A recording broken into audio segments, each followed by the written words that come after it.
Hello, hello. So this is an epic novel set right on the borders of Bangladesh. And it's a story about borders, a story about the lives that borders shatter apart, but also how we learn to overcome them. And there's both physical borders, but there's also kind of borders with ethnicity, with language, and all sorts. It's a novel that's come about through your extensive time living there, and it's a novel that's 13 years in the making and released today, so it's an extraordinary moment. Whoa! Thanks, Sam. But I'd like to start with how you started writing it, because it wasn't initially intended to be a novel at all. Is that right? Yeah. Afternoon, everyone. Thank you for coming, and thank you, Sam, for doing this. So this, as you said, this wasn't intended to be a novel. My current publisher, in about 2011, wanted me to write about a small village somewhere in India. I was free to choose, and write about that village in 2 election cycles. So it was an ethnography. I'm an anthropologist by training, so that is what I was supposed to do. So in 2011, I left for Golaghat, found a small village called Mela Mora, which in the novel becomes Mora Mela, and sat myself down. And once I started doing that, I realized that I wanted to write something much bigger than what facts would give me. So it became that kind of meta truth, which is what I was after. So yeah, it changed very quickly, about 6 months into the research, and that's what you have today. And I've been told to pick up this. If you could just hold Yes. this here. I've been told to raise the...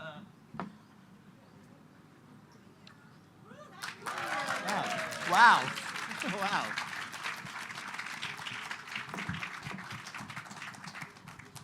13 years later. Yeah. Thanks, Chitra. Thank you. So, Assam, as anyone who's been there knows, is a place that's where the border has an kind of there's always the sense of the border, and there's always the sense of kind of difference both between different communities, but also between it's fractured between different nation states. There's a part of it, the Chicken's Neck, famously, which is just a few tens of kilometers apart, where you've got Bhutan, China, Bangladesh, all meeting India in one area. And you chose to have at the center of this book, there's the different communities which kind of make up that state, but also make up its conflict. There's a family who's very involved with the militancy. There's a family who migrated from Bangladesh. There's a family who's part of the Indian army and very much represents the kind of state in the narrative. But in the beginning of the book, they're all kind of the best of friends, and there's no sense of that difference. But it only creeps up as they grow older. So could you explain? Yeah. So, given that I'm an academic, I started thinking about it in theoretical terms, thinking about the nation state itself and how we are made to salute the national flag, the national anthem, and all of that. So I wanted to write about people at the margins, yeah. So the migrant the refugee, in fact, and what it takes to belong to the nation, the separatist who wants to move away from the nation state, and the army man who believes in the nation state. So these were the 3 kind of factors which I had in. And the first 3 stories of these 3 families came so easily to me. It was just, I thought I'd be done with the book in a year. That's what I was telling my publisher, that, oh yeah, this year and a half again. Then I had to go through hacking through jungles, literally and metaphorically, to get the rest of the book in order. Much of it is, and we were discussing this, emanates from my childhood spent in Assam. It was, now that I look back at that childhood, it seems extraordinary, but when we were living it, it wasn't. You get up on a bus and the seat says, look under the seat, there could be a bomb. And now when I think about it, I just think, my goodness me, I have a 10-year-old son. I would be so terrified of putting him up on a bus, because he asks questions every time he comes to India. Why are so many people with rifles and guns? And this was our everyday growing up. And but we also played loads of cricket, loads of badminton. Curfews meant street cricket. Blackouts meant no studies and hide and seek. So it was also extraordinarily fun. So I kind of wanted to bring this contradiction out and reflect on it. Because when we are living through it, you don't think it's extraordinary. And terror becomes very manageable in everyday lives. We manage terror. But now to think back, and I think, how the hell did I get through all of that? Yeah. Could we have a reading on the note of bombs meant street cricket? Yes. This is one of my favorite sections of the book, and I just wanted Som to have a little reading of it. Thank you. I was worrying about what I should read. So this is the second section of the book. The first 3 chapters are done. The main families are established. And it's now about the children, the 3 boys. Chapter 4. Guwahati had never intended to be a city. The very name discouraged ambition. Gua, betel nut, and hati, market. That was the vision. For a long time, it managed this mediocrity adequately. Its residents were satisfied with the town's average amenities, a few cinema halls for entertainment, schools and colleges, some of them good, a second-rate sports stadium, a hospital that treated the rich as disdainfully as it did the poor, 3 main markets, used as much for gossip as commerce, and most importantly, time, a lot of it, to chew the stubborn betel nut. When change arrived, it visited every doorstep in Guwahati. Overnight, families became rich. On the roads, motorbikes appeared, and later, cars. Inside homes, televisions, and even air conditioners arrived. Buildings grew taller, and men, having acquired guns, appeared bigger. Some lost a limb to a crude, homemade bomb. Others were taken in the middle of the night. Many said Guwahati's ancient protector, the goddess Kamakhya, had abandoned her temple, angry at the barricades and checkpoints erected between her and her people. The mighty Brahmaputra flowed as before. Only the boatmen knew that the waters were a shade darker. The 2 boys, however, paid no heed. The bombs always went off elsewhere, and who could be bothered to kidnap them? Youngsters did vanish, but rarely from their school, and curfews meant street cricket. But change spared no one, and for these 2, that is Samar Datta and his best friend Rizu Kalita, it arrived with the new boy. Thank you.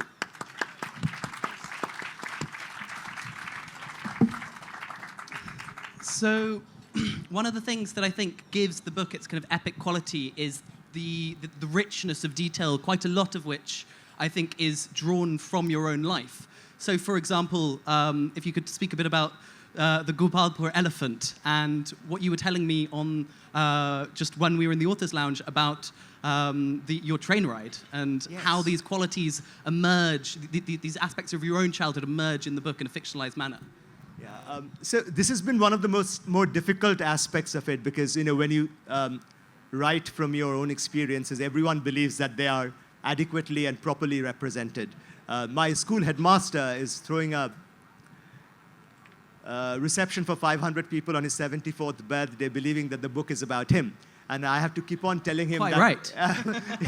Well, it's not always very complimentary to the man who's quite an extraordinary human being, but, as children, we never looked at him as a giant, which he is.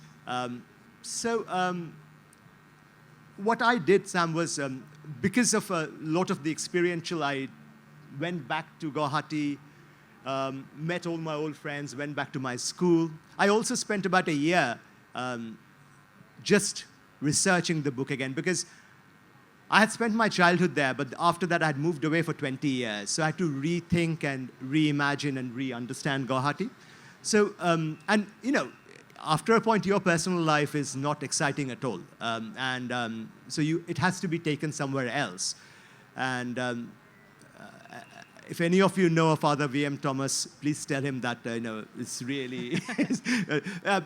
for example, in this book, the protagonist, sister is kidnapped. My sister is very much with us. The father disappears. The mother is brutalized. So while you talk about the rootedness, it comes from... More than the experiential, it comes from the research. So I'm just spending a year and a half sitting in a village and a town. It allowed for a lot of things to percolate down. But so, for example, there's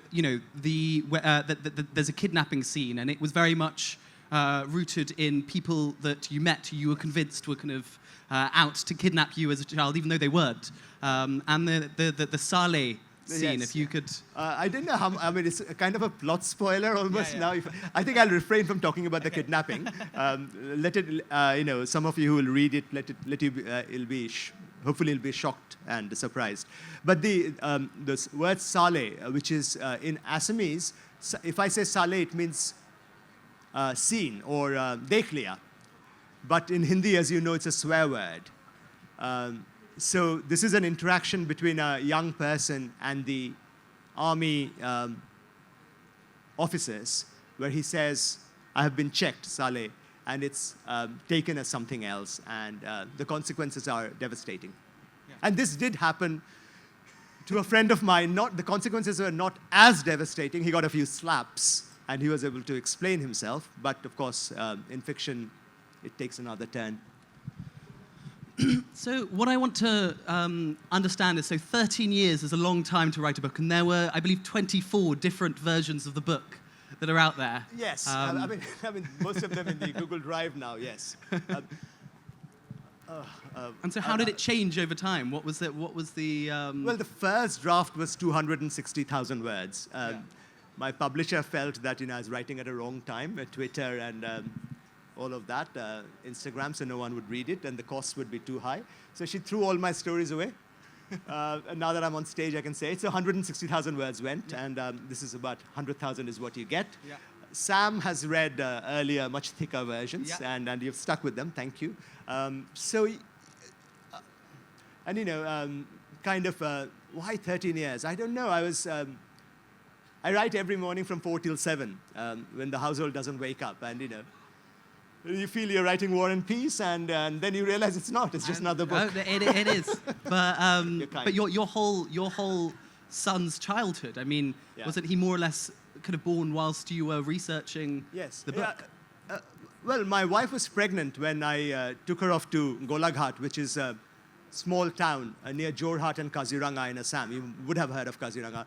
And we bought a little plot of land in a tea garden and built a hut and lived next to a pond, and we thought our life was very beautiful.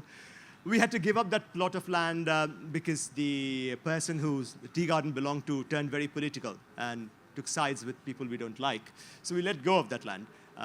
But my son Robijo is 10 now, and he's always seen me writing this book. So his childhood play with me was that he would sit in there on the bed, then hit his forehead and fall down on the bed and say, "Oh, nothing comes." So that's finally here.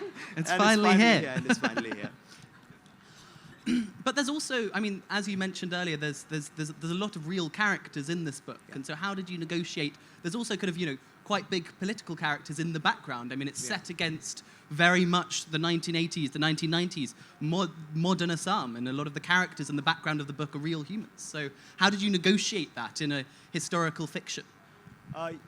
It was a difficult one, and especially when you're writing about political figures. The first president, prime minister of Bangladesh, Mujibur Rahman, features prominently in this. So I kind of went back to historical fictions to understand how this is done. I read a lot to kind of find the right voice and right tone.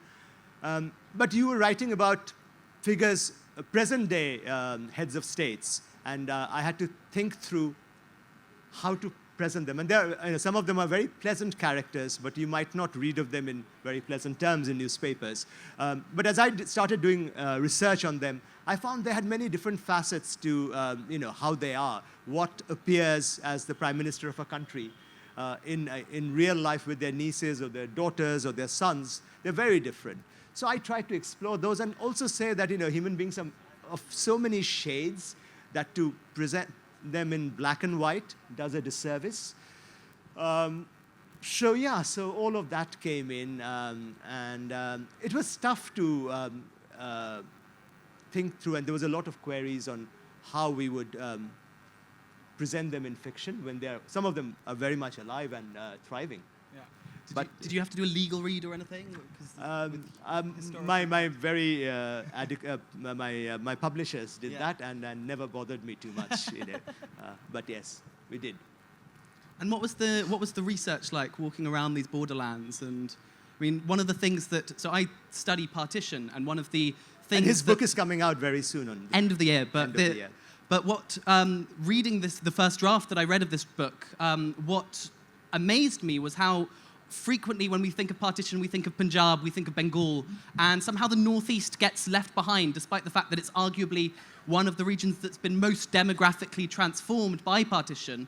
And it shares one of the longest borders. One of the longest borders of Bangladesh is with modern-day Assam and Tripura. And Tripura is one of the only states that has been completely demographically changed between the majority and minority communities as a result of migration. Yeah. And I think these conflicts, which become very evident when you read the book, it reveals a whole different side to just what it's like to live in a borderland, and the kind of distrust of the nation state, because the nation state means the army and borders, and you experience it through people telling you not to cross that river. Or that Indeed. In my earlier avatar, I was a journalist for a very long while, and there was this time I was at the NDTV. I was in Bengal, and traveling to what the Enclaves or the Enclaves, which are kind of in between lands. There have been in 2015, Bangladesh and India took back each other's land, and things are sorted. But there were people who would sleep in Bangladesh and eat in India, they didn't know where Bangladesh starts and India ends. So I found that absolutely fascinating. And the people who could manage things, they would have ration cards both from India and Bangladesh, so they could get rations from both sides.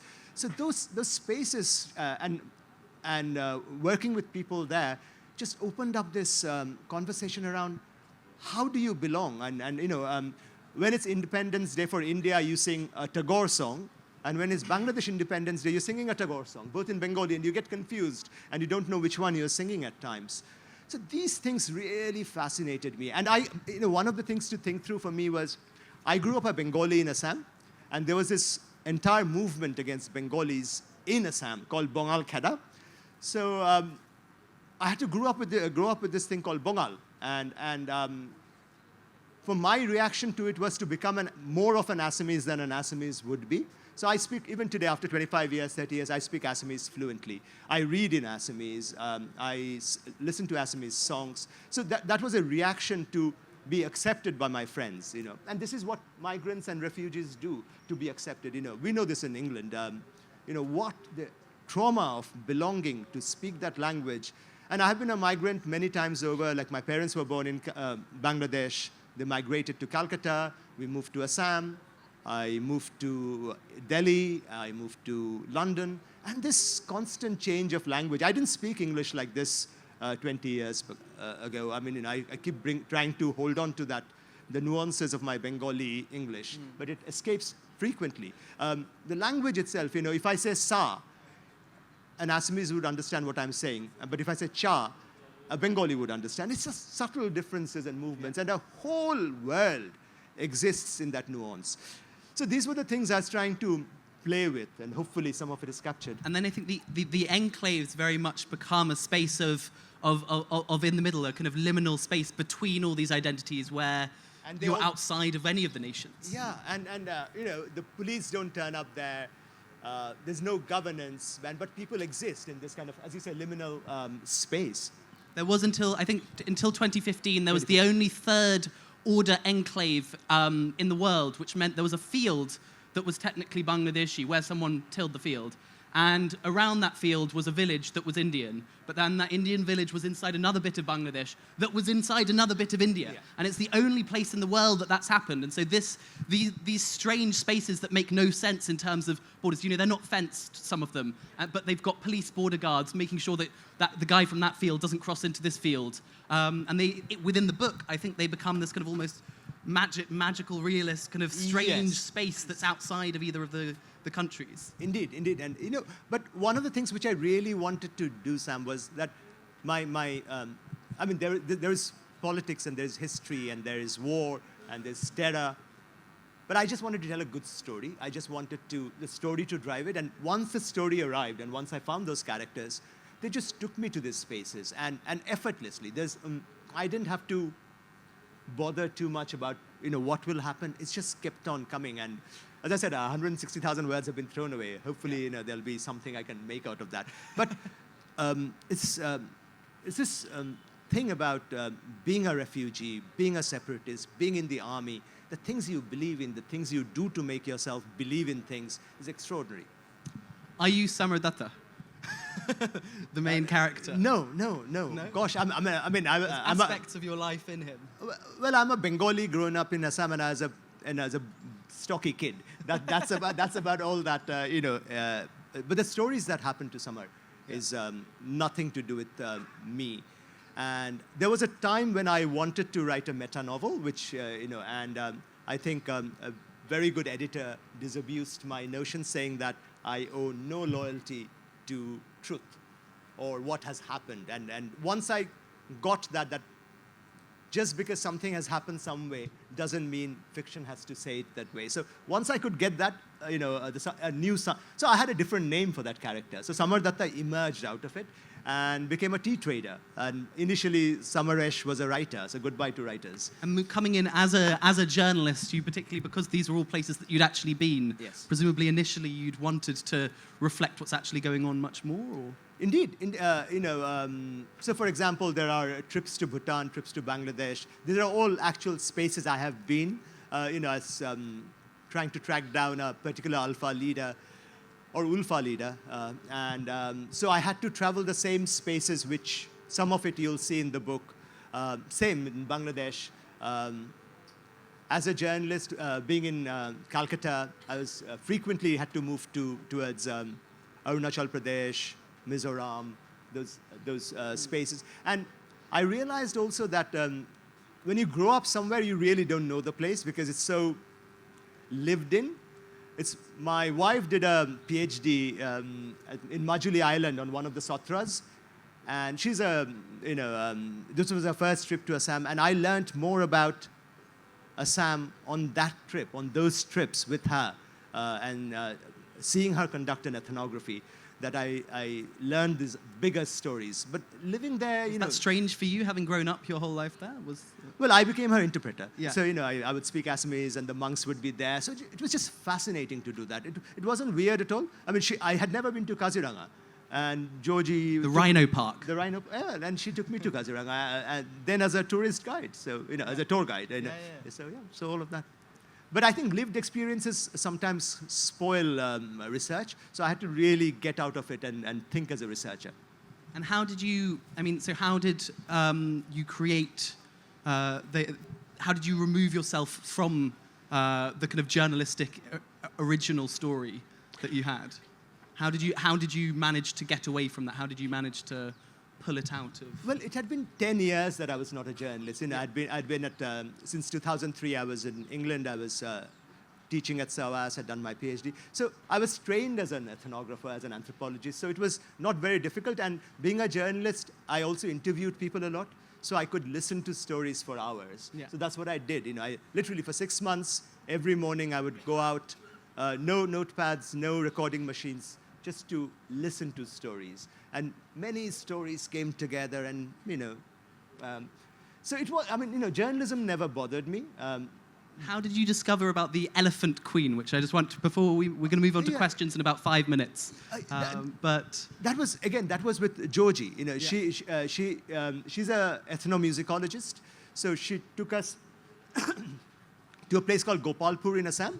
And Pratima Pandey is a very famous Gwalpuriya singer, and sang a lot with Bhupen Hazarika. So we went to her house, and her sister is an elephant trainer, one of the first female elephant trainers in India, Mahot.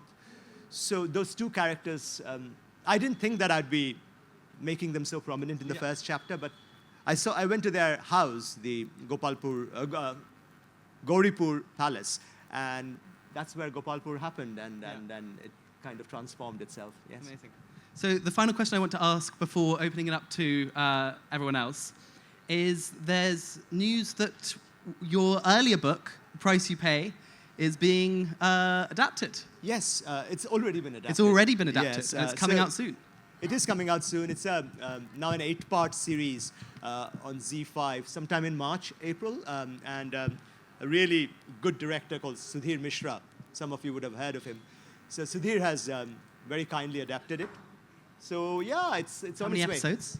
8. Okay. And I'm not allowed to reveal much, but some fantastic actors.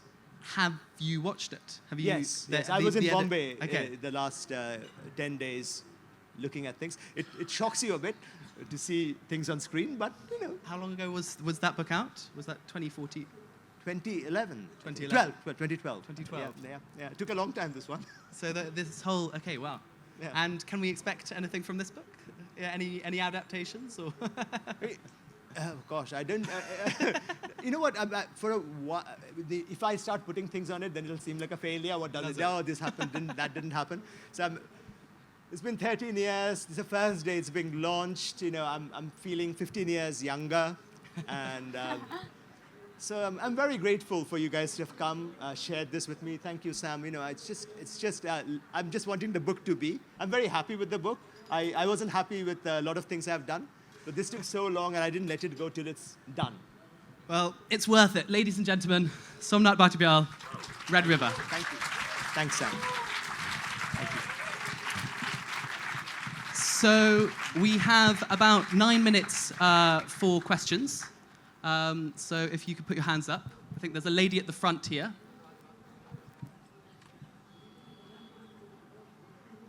Good afternoon, Sam and Somnath, sir. My question is to you that, do you think that your book, Red River, contribute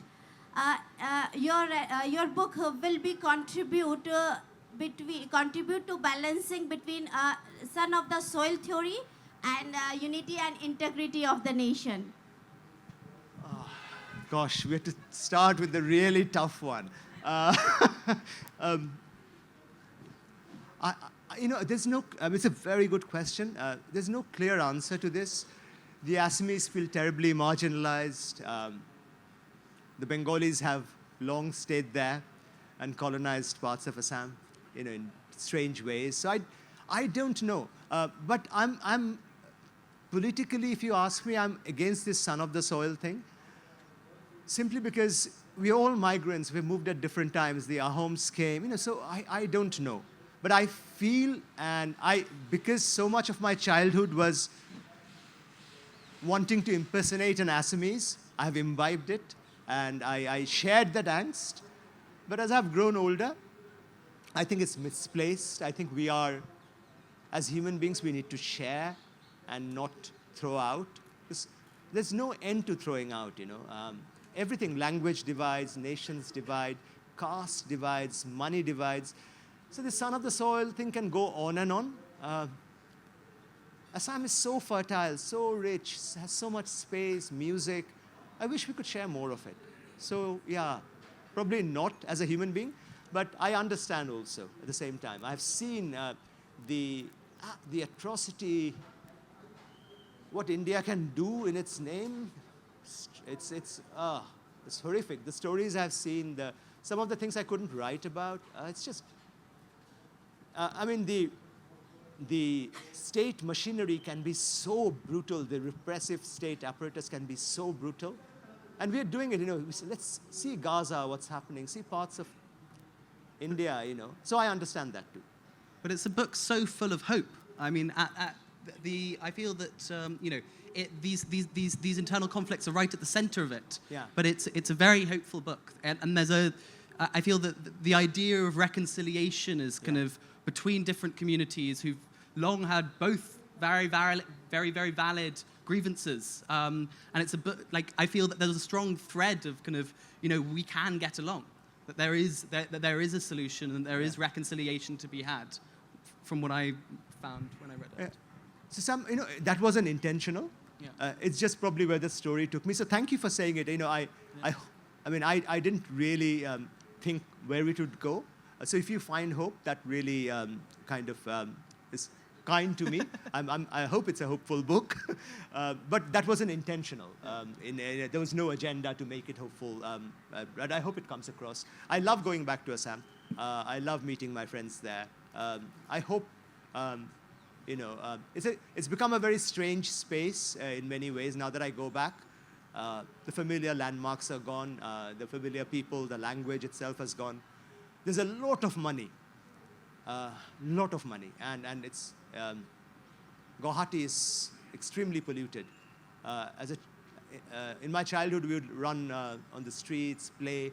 So those spaces are all gone, and that's happening all over. It's not only India. But I'm glad it's hopeful. Yeah. Any more questions? Another man here.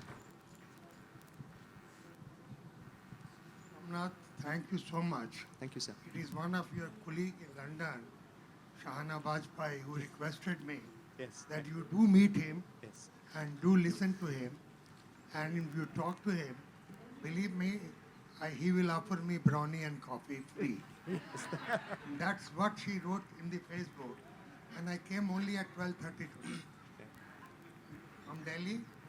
I've taught in Delhi University for 25 years. Sir.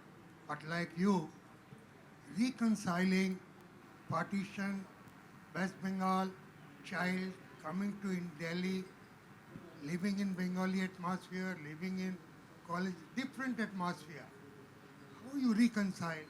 He asked the last question. It's not an easy thing. No. Playing in the street, growing near the river, eating fresh fish, and then moving all over the world. Yeah. You are a man of the world. I call you a citizen of the world. This type of creation of the citizenship, do send a message through your book. I don't know, I have not read. But do you think that book will convey the synthesizing of all diversified language, food, culture? I prayed. Thank you for the... I didn't ask you a question in Bengali. No, that's okay, I'm sir. not Bengali, but convert Bengalis or convert anybody is more fundamentalist than anybody else. Yes. Pujote dhuti chhada amra podi na. Shana was kind enough to stay with us 5 years back. Thank you. Yeah, thank you so much, sir. And I'll get Shahana her brownie and tea. It's a...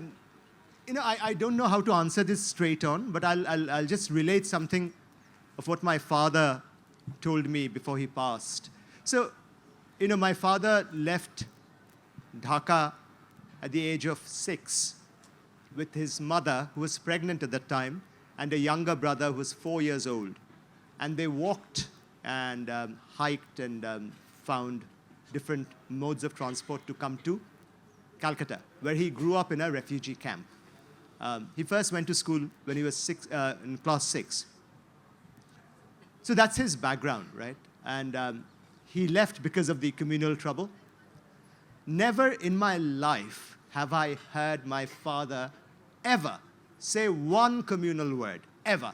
It's the Red Book all the way, but no communal word. And now the Red Book has its own problems, but the idea of co-living was so imbibed in him. But here is what happened right at the end. When I realized he was moving on, I asked him about his childhood memories.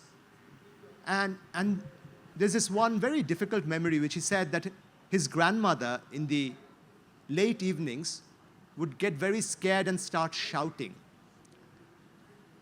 And that was because the mosquitoes would come in, the drones of mosquitoes, and she would think it's people saying Allahu Akbar.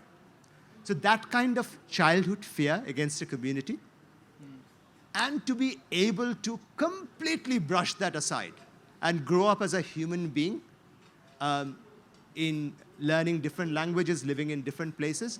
That's kind of that, and this was a story he told me just before he passed. And again, these stories found their ways in the book. But I felt that was what that generation gave us, partition, 1971, and being able to overcome that. In this great Nehruvian vision that we had, that was just a tremendous achievement of this country. I think we have time for just one more question. Can you see anyone's? There's one hand over there. Thank you. I was struck immediately by your mention of Gauripur because I am a former civil servant who started my journey from Dhubri, Right. which is the neighboring the same. And I must confess I haven't read your book, but I plan to now. I'm surprised that you are pessimistic about Assam because I think a lot of good changes have taken place. And as far as the mixture of Assamese and Bengali, Could you place the microphone closer to your mouth? Sorry. yeah, as far as a mixture of Bengalis and Assamese and the history of all the pogroms that have taken place, I mean, I have been witness as an SDM to some of those. But, this is a march of history and it is now going in the right direction as far as India is concerned. If you are looking at the world, all the refugees must be settled properly and the Rohingyas must be settled properly. That's a different question. So I am surprised at your pessimism about Assam, if it is so. Thank you. And it's always nice to meet somebody from Lower Assam. So I think Sam also mentions that it's a hopeful novel. Yeah. So, so you'd find that probably my my cynicism. Cynicism is a difficult. I'm not cynical or pessimistic. We could have done better, perhaps. That's probably there. But if I'm here just as an author, and the book is hopeful, so let's end it with that. But I take your point that there are things which are moving in the right direction. I take that point.